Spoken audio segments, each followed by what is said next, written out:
All right, let's move on to Clayface. So Clayface is interesting because it's coming out before The Brave and the Bold. They already have a script. They might be shooting, but don't quote me on that. I'm actually going to take that rescinded. But it's close to shooting at least because I know they do have an approved script. They even have a director, Mike Flanagan, who did House on Haunted Hill. I even gave that a watch just for the heck of it, see what his directing Hmm. abilities are about. But how do you feel about developing Gotham with a villain titled movie before we get Batman? I kind of love it. What are your thoughts? Yeah, it seems they're holding because they seem to be holding Batman very close to their chest in terms of they don't want to bring him in too early because obviously he's alongside Superman the most well-known DC character, isn't he? And we've had more Batman films than any other of the DC characters through the years, so it kind of makes sense that they want to hold him back for a while, especially if they want to make sure they're getting the casting spot on as well, and not rush any of that and not rush the film.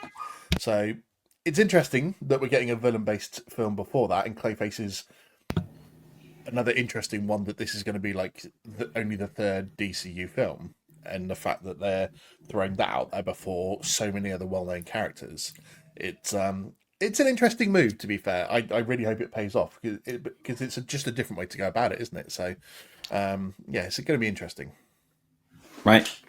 Their last, they did the Joker that made 1 billion. Joker 2 sucked, but you could do a villain led movie. I kind of want more of that, especially with Batman. We talked about Flash's rogues being a little mediocre outside of Reverse Flash, maybe Captain Cold, maybe a couple others. But on the flip side of that, Batman's rogue gallery is one of the Stacked. absolute best. It might be the best. So I'm totally cool with that because, Clayface will not be the only villain we're going to get introduced to there. I mean, it's full. Gotham is just full of villains, and whether he's dealing with gangsters or whatever, you're going to deal with a lot of big names that we've heard before. So we're going to get a ton of side villains casted and seeing them on screen, building Gotham before we get Batman.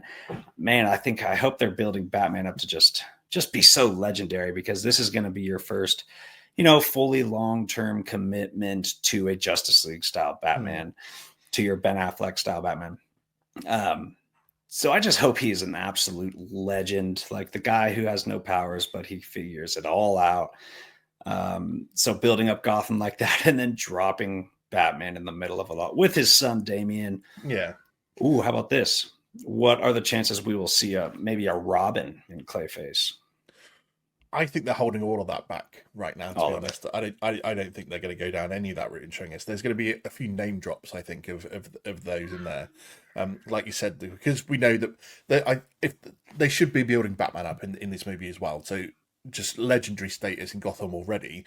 Because if he's got a son and stuff like that, which they're doing with the Brave and Bold, then you want him to have been around for a while and to have almost like a legendary street status in Gotham as it is. So I think a lot of name drops perhaps every now and again just to build it up and like people talking about like to Clayface and just be like sooner or later Batman's coming for you if you carry on down this sort of route. So just build it up and just build Batman up. They've got a chance to do that on this we still not might even get Batman himself for another 3 to 5 years I think. So Yeah. So Clayface going to be more horror oriented.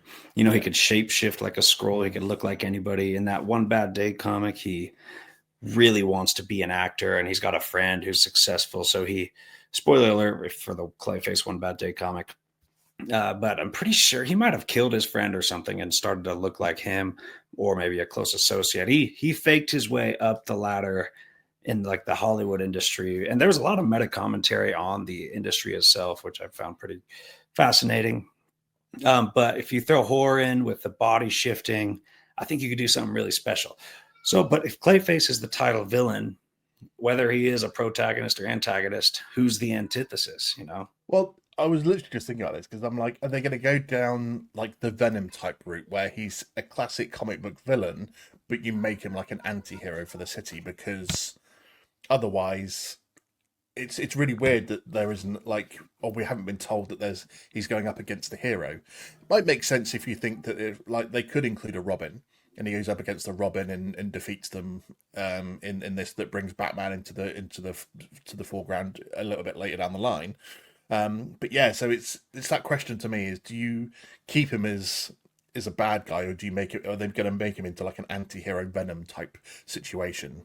Um, and then maybe he turns a proper villain a bit further down the line.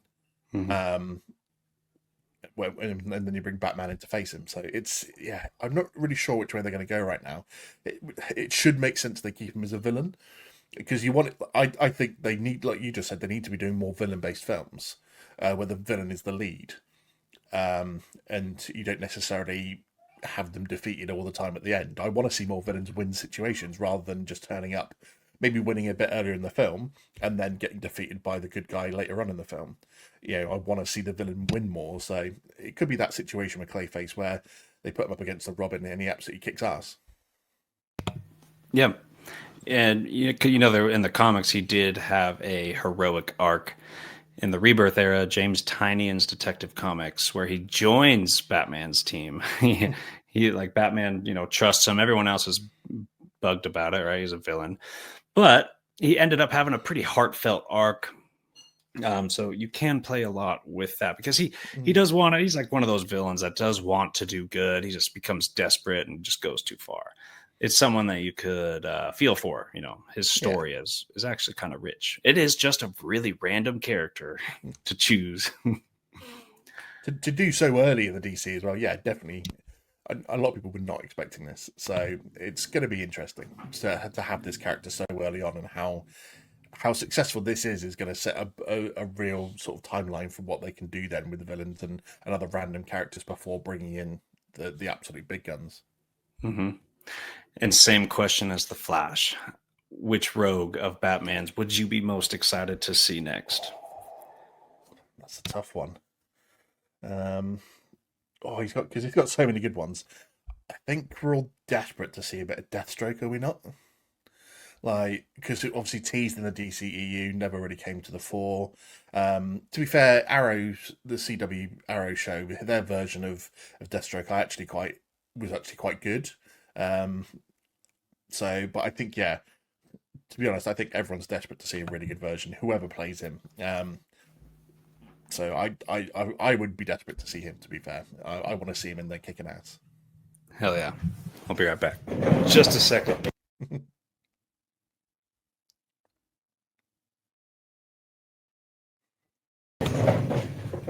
And we're back. All right, I would probably have to say Two-Face. For some reason, I really want a great Two-Face villain. I kind of liked how his story was bled into The Dark Knight. I really do. But I want him front and center, man. I kind of want him clashing with the Penguin and Batman's caught in the middle of it. I think that'd be a lot of fun. Yeah, that would actually be quite good. But I don't think that's going to be the villain. Who do you think will be the first Batman villain in the DCU Brave and the Bold movie? Interesting. I think because of even though it's a technical spin-off and it's not part of their universe, obviously they've done Penguin recently with the Batman film and the TV series, so I think they stay away from the Penguin. It's a tough one, isn't it, for who would be the first one? You could theoretically not even have a real proper big bad villain of like one of the top rogues from Batman's side as a villain in his first film. It could just be setting up the fact that he should already be legendary status, as we said. So he would have gone up against quite a few of his villains already, technically. So it's such a hard one to put on there. I think there's a real love because of the recent film for the Riddler as well at the moment, and he's such a complex character that putting him and Damian up against the Riddler could actually be a good start for him. The Riddler is an interesting one because the Reeves Batman's Riddler is so not comic accurate. So the Riddler is obviously going to be in there somewhere, but he's going to be wearing green this time and a hat with a cane, I bet you. You know who I think? I really think Ra's al Ghul will be the villain because Damian's going to be in there. So in order to dive into his background, you at least need Ra's al Ghul in there. And some Talia. It could even be like Talia. No, but I could really see Ra's al Ghul being the main villain. So you get the history of Damian, Talia, Ra's al Ghul, but then you play through that arc where he wants a young body, so he wants to get his soul in there, switch souls, whatever they call it. He basically killing Damian and taking over his body. I think that's the most likely way, but we're just guessing. I think it's because they've played all the major characters quite a bit over the last 20, 30 years. So it's like, who do you actually pick from that lineup to be the first one when they've done them all in fairly recent history? And again, Ra's al Ghul in Batman Begins was so far from comic Hmm. accurate. He's like a white dude. Ra's al Ghul is very Middle Eastern. Um, so if you went comic accurate, it would be unrecognizable from Liam Neeson's character or portrayal. Yeah, fair enough. Yeah.